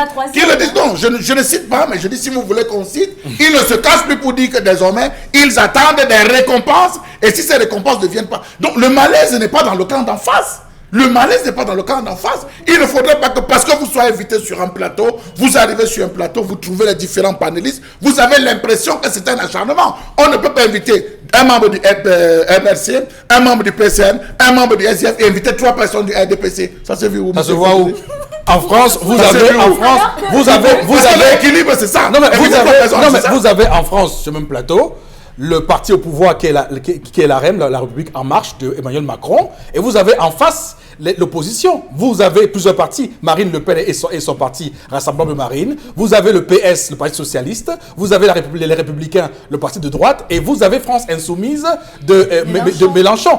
Et même d'autres partis encore, parce qu'il y a des gens comme les Philippe Poutou et les autres qui viennent toujours un peu jouer leur grain de sel là-bas, et Europe Écologie Les Verts également qui arrivent. Donc il y a une multitude de partis politiques face à un seul. C'est comme ça se passe comme ça partout. Pourquoi on veut inventer le fil à couper le beurre au Cameroun? C'est malheureux. Monsieur Fopoussi, il faudrait que tant monsieur le ministre de l'administration que tous les membres du RDPC et alliés, associés, tout ce que vous voulez, sachent que les journalistes d'Equinox ne sont pas les sources d'information. Nous ne fabriquons pas ces informations-là. Nous allons sur le terrain les chercher. Et j'invite tout ce beau monde-là, surtout le ministre, à aller voir parce que c'est ouvert. Le journalisme aujourd'hui... Dominique, précision est importante. Au bas, la bande passante en dessous d'Equinox, tous les jours, en message synthé, Equinox Kribi, contact correspondant. Equinox Bamenda, contact correspondant. Equinox Mungo. Il y a tous les numéros de téléphone. Ce n'est pas une histoire qu'on peut dire qu'on fabrique. C'est juste pour appuyer de l'ordre. Donc, il y a aujourd'hui sur Internet la possibilité de lire sur quelle base se fonde le traitement de l'information journalistique. Il y a tellement de critères. Donc, si monsieur le ministre qui sort des prérogatives à lui attribuer par rapport à sa lettre, le décret portant ça, s'il veut s'intéresser à ce métier-là, qu'il aille lire. Il y a des livres déjà qui disent comment est-ce qu'on traite une information. Il n'est pas minable, mais sauf qu'il se situe à ça. Avant de prendre la parole sur un sujet, il faut quand même un tout petit peu se cultiver. À ce sujet-là. Lire un peu 2-3 livres quand même. Qu'il aille lire, il y a l'actualité, il y a la proximité, il y a l'intérêt même de l'information. Donc, monsieur, veillez à prendre un peu avant de tenir ce genre de propos. D'accord. Le train qui arrive à l'heure, le train qui n'arrive pas à l'heure, le chien qui mord l'homme, l'homme qui mord le chien. On va, c'est les coups qu'on apprend, je crois, à l'Est aussi. Voilà, on va tout de suite, Karine, avec les ONG rapidement dire un mot aussi. Oui, on parle cette fois-ci des ONG qui ont aussi été tensées par le ministre de l'administration territoriale et qui ont 60 jours pour déposer au service du ministère de l'administration territoriale leur rapport d'activité des années 2017, 2018, 2018 et 2019. Il soutient que ces ONG reçoivent 5 milliards de francs CFA des réseaux occultes à l'intérieur et à l'extérieur du Cameroun. Donc, et des informations qui sont souvent diffusées par ces ONG-là sont de nature à porter gravement atteinte au bon fonctionnement des institutions, et le MINAT soutient que ces ONG, voilà, reçoivent 5 milliards de francs CFA. D'accord. Alors bon, Begane, on est clairement là dans un registre de l'unanimisme. Voilà un gouvernement qui, depuis tellement d'années, est en train de liquéfier tout ce qu'il y a comme contre-pouvoir dans une nation. On choisit les syndicats avec lesquels on doit discuter, on choisit les journalistes avec lesquels on va discuter, on choisit l'opposition avec laquelle on va discuter, on choisit tout. Maintenant, c'est les ONG, on choisit aussi les ONG avec lesquelles on va discuter. Oui, oui, absolument. C'est ça l'orientation. C'est insatiable, ça. Mais sauf qu'il y a quand même, j'allais dire, un peu d'amalgame. Lorsque les associations déposent comment je les appelle ça, demande à recevoir un récépissé comme association, au bout d'un moment, ils peuvent demander le statut d'ONG. Et quand vous l'obtenez, donc vous êtes une association reconnue d'utilité publique, le gouvernement doit vous accompagner. Je ne sais pas si le gouvernement accompagne le REDAC pour lui demander un rapport. Parce que en fait, vous n'êtes pas tenu. Vous devez donner, lorsque vous faites procéder au remplacement de bureau, modification de vos textes organiques, les dispositions de vos textes organiques, vous avez l'obligation d'informer le ministère de l'administration territoriale en disant à partir d'aujourd'hui, l'Assemblée générale ou le Congrès ou quoi que ce soit, nous avons, voilà le nouveau bureau, voilà les dispositions terminées. Maintenant, les ONG qui ont le financement de l'État, c'est eux qu'on demande de donner les rapports d'activité parce qu'il faut justifier quelque chose. Maintenant, le REDAC, par exemple, que je connais, est-ce qu'il est financé par le gouvernement pour demander un rapport? Je dis non. Deuxièmement, le REDAC, par exemple, n'a pas comme tutelle le MINAT. Le REDAC a comme tutelle le ministère de la Justice et le ministère des Relations extérieures. Parce que c'est un réseau d'Afrique centrale. D'abord là, c'est d'abord une incongruité. Ça me ramène à ce que faisait observer le ministre Mama Fouda à son époque.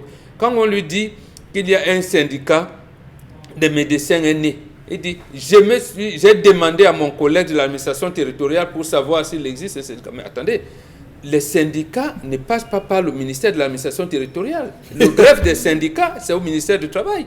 Donc, vous voyez un peu, oui, absolument, parce que ces choses-là, il faut les dire. Nous parlons de compétences aussi. Oui, hein. Oui. Donc, en fait, les ONG qui doivent déposer les rapports auprès du ministre de l'administration territoriale, c'est des organismes comme la Commission nationale des droits de l'homme et des libertés, un certain nombre, peut-être celui que vous avez interrogé ce matin, et il a rappelé l'Observatoire du développement sociétal. Il a un financement. Donc, les autres, non, vous déployez, vous n'avez aucune obligation de déposer un rapport auprès du MINAT. D'accord. On va vous remercier, Karine Sontia, pour ces éléments. On va tout de suite basculer au plateau B avec Consti-Lamine, avec qui on parle ce matin de Sorepco. Bonjour, Consti-Lamine, et merci de nous retrouver comme vous le faites chaque matin sur Equinox Télévision pour ce rendez-vous commercial. C'est le rendez-vous, comme vous le savez, de la vente, dans ce qu'on appelle, hein, lui et moi, Consti-Lamine et nous ici, le concept Salaka, un concept qui se part donc justement des éléments qui vous permettent d'avoir des prix bas par rapport à des articles et des produits qui peuvent vous servir, qui pourraient vous servir dans la vie de tous les jours, dans la vie au quotidien. Donc Consti-Lamine est avec nous ce matin sur le plateau B, on nous le signale. Consti-Lamine, permettez-moi de vous dire encore ce matin, bonjour. Bonjour Eric, bonjour à tous les téléspectateurs et bonjour à tous les clients, bien sûr, des magasins Sorepco.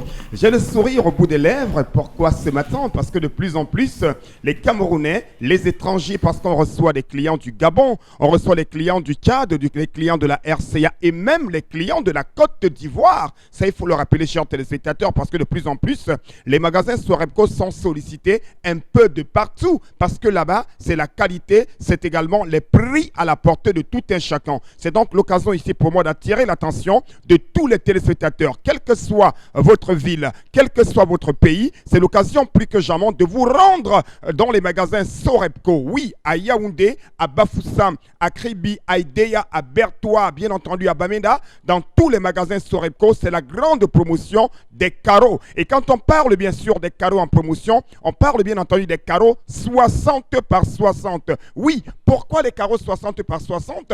Parce qu'on veut permettre à tout un chacun d'avoir des carreaux de qualité à la maison, des carreaux qui sont tellement nyanga, des carreaux qui sont présentables, des carreaux qui donnent une beauté à votre maison. Ah ben oui, c'est donc l'occasion plus que jamais, chers téléspectateurs, de profiter de cette promotion et d'acheter des carreaux 60 par 60 à des prix vraiment dérisoires. Tenez-vous tranquille, regardez par exemple ici sur ce plateau, j'ai entre mes mains un carreau 60 par 60.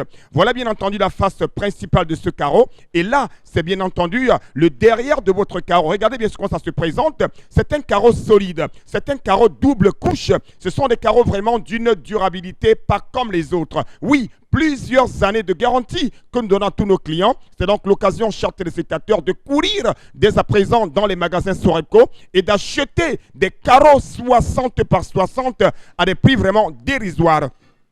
Parlons bien sûr de la particularité de ces carreaux. Il faut déjà rappeler que les carreaux qui sont vendus dans les magasins Sorepco sont des carreaux vraiment d'origine. C'est des carreaux durables. C'est des carreaux qui se dégradent après plusieurs années d'utilisation. Oui, ce ne sont pas ces carreaux, à peine on les a mis à la maison, ça commence à se dégrader. C'est le concept Salaka qui vous parle. C'est moi qui vous invite dans les magasins Sorepco, tout simplement parce que là-bas, c'est la qualité et une qualité qui devrait être à la portée de tout un chacun. Donc, plus besoin d'acheter des carreaux chers, plus besoin d'envier son voisin, plus besoin de dire que ma maison n'est pas carrelée. Oui, aujourd'hui, grâce à Sorepco, chaque maison devrait avoir les carreaux. Quel que soit, bien entendu, le type de maison, que ce soit un duplex, que ce soit une villa, que ce soit un immeuble, que ce soit une maison simple, pensez aux carreaux et pensez aux carreaux des magasins Sorepco. Nous allons tout de suite ouvrir la page réservée au prix. Ah ben oui, parce que c'est le plus important.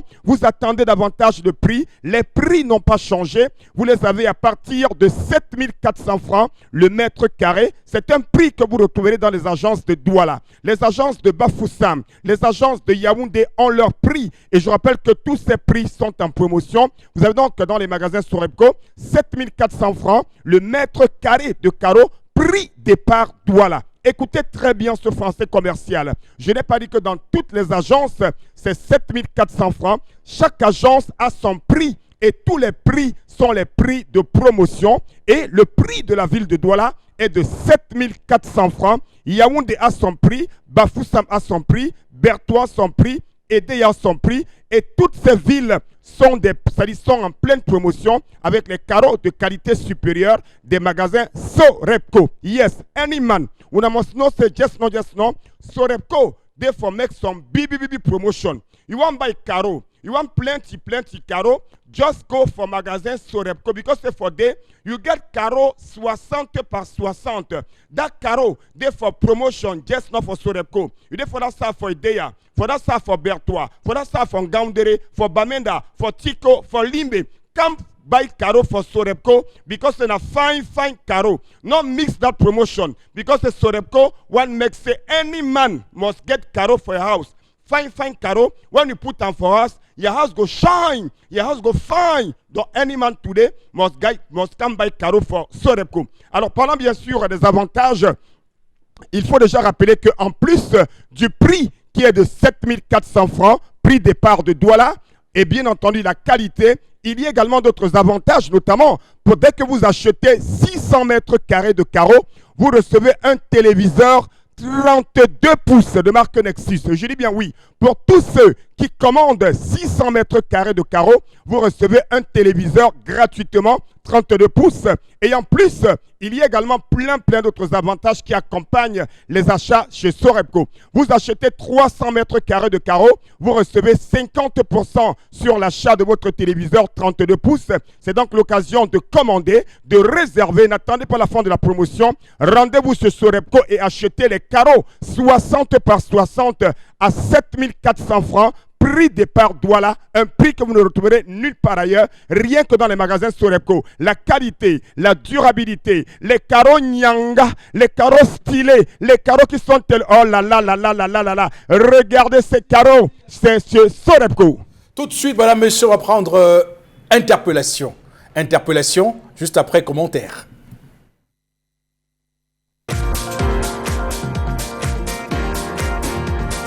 L'idée nouvelle que je propose, c'est celle du côté sanitaire et du côté sécuritaire.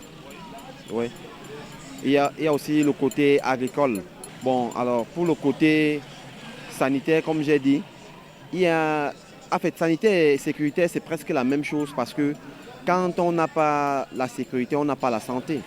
Vous ne pouvez pas ignorer le savoir parce que on sait que ici au Cameroun, chez nous, quand on a un problème, quel que soit ceux qu'on appelle comme les secouristes, ils viennent quand ils veulent. Donc logiquement, c'est ce côté sanitaire ou sécuritaire. Bon, je crois quand même que si on améliore ce côté-là, n'importe comment le développement va avancer.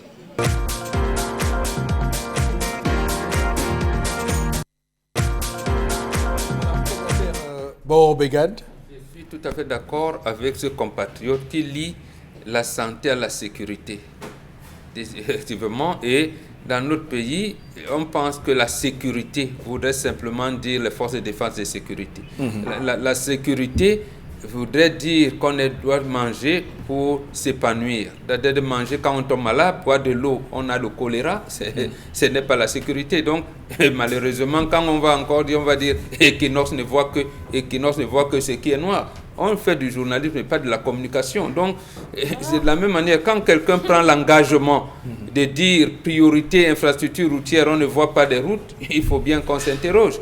Quand on dit manioc de 3e génération et on ne voit pas, il faut bien qu'on s'interroge à ce moment-là. Quand quelqu'un dit, le premier des Camerounais, je ne sais pas celui qui a dit qu'il faut mettre les étiquettes sur les citoyens, mais bon, le premier Camerounais dit, nous mangeons ce que nous ne produisons pas. Bon, attendez, d'accord. Il y a quand même certaines... Ok, très bien. On va tout de suite aller prendre les nouvelles de Premier Bet, madame, messieurs. Jouez à nos jeux Premier Bet rapide. 3 jeux complètement fous maintenant disponibles. Bingo, Keno et Numbers. Vous avez 4 chances de gagner avec Bingo, 5 avec Keno et 6 avec Numbers. Gagnez jusqu'à 10 millions de francs CFA pour 100 francs seulement le ticket. Achetez votre ticket rapide chez votre agent le plus proche, jouez et gagnez en un instant.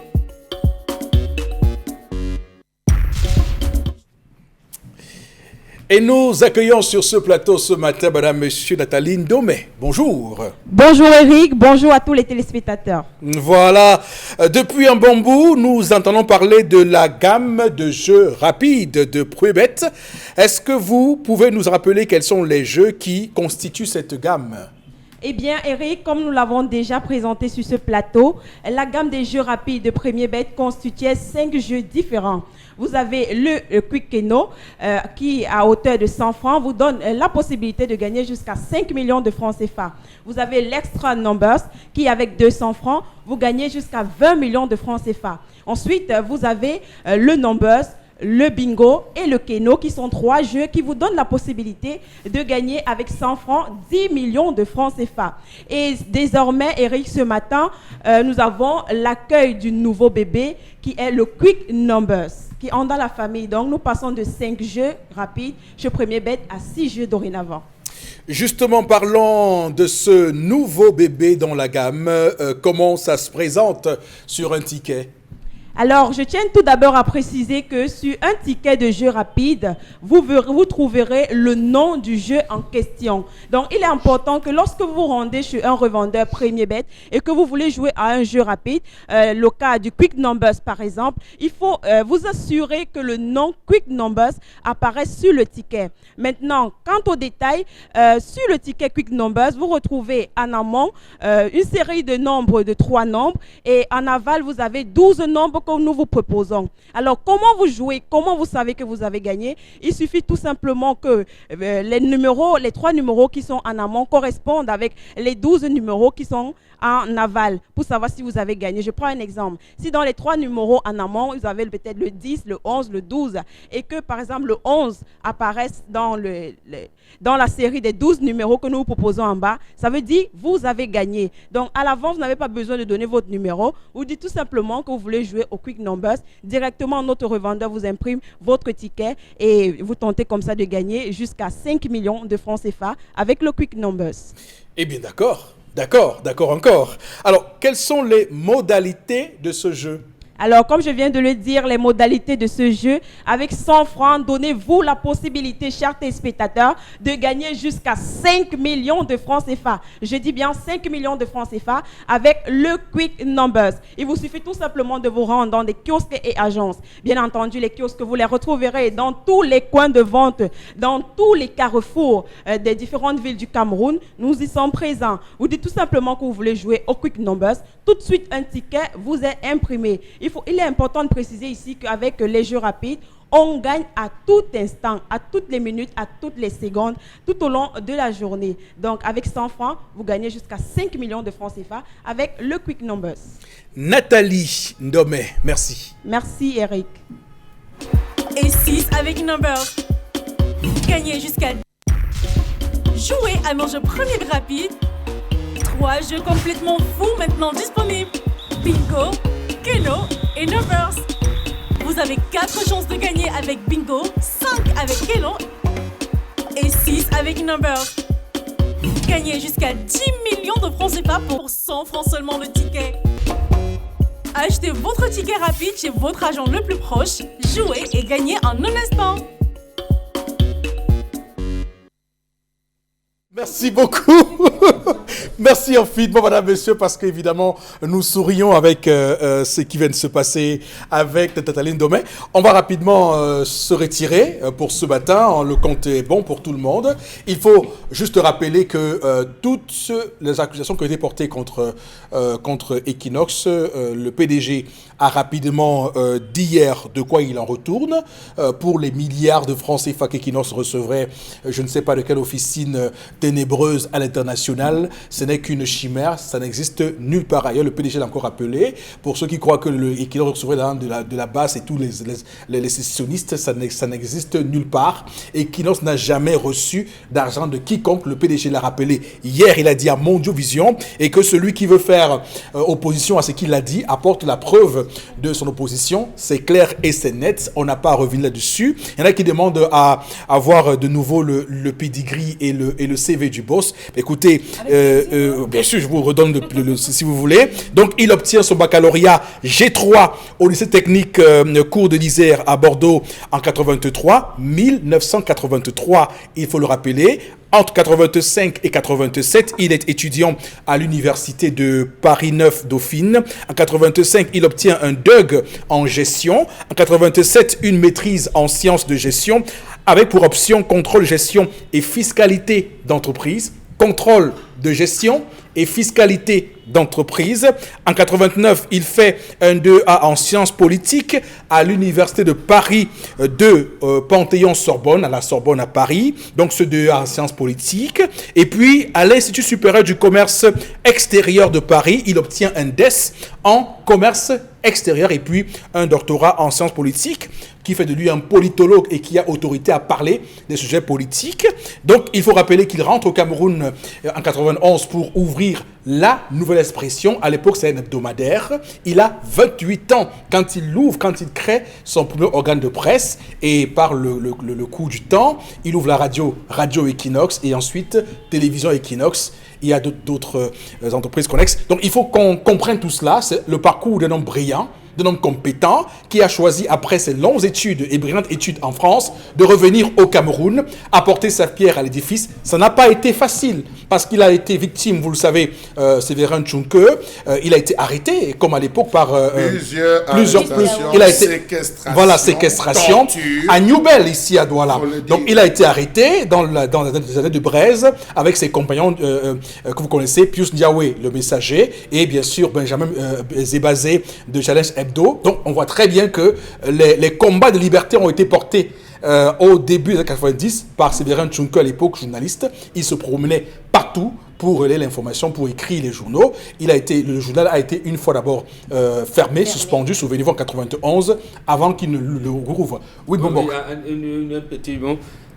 Au cours de l'une de ces incarcérations, il faut le dire, il y a une haute personnalité de la République qui est à Yaoundé en prison aujourd'hui. On avait fait une enquête sur le problème du poisson. Il s'est trouvé que la nouvelle expression avait raison sur la ligne, mais comme c'est bien fait le gouvernement, M. Tchunke et son collaborateur David Nou, qui y étaient, ont été incarcérés. Aujourd'hui, quand la vérité est revenue en face quelques 10 ans après, il s'est retrouvé que ce monsieur, il est en prison aujourd'hui. Mais que fait un gouvernement sérieux, un État sérieux? On aurait dû simplement demander et à la nouvelle expression à Séverin Tchunke des excuses. Tout à fait. Rien n'a été fait. Donc, Séverin Tchunke a été un journaliste en prison plusieurs fois au Cameroun, pour ceux qui ne le savent pas, en plus de son brillant parcours. Madame, monsieur, on va s'arrêter là, passer une belle journée, on se retrouve demain 10h. Que Dieu bénisse le Cameroun et monsieur Séverin Tchunke.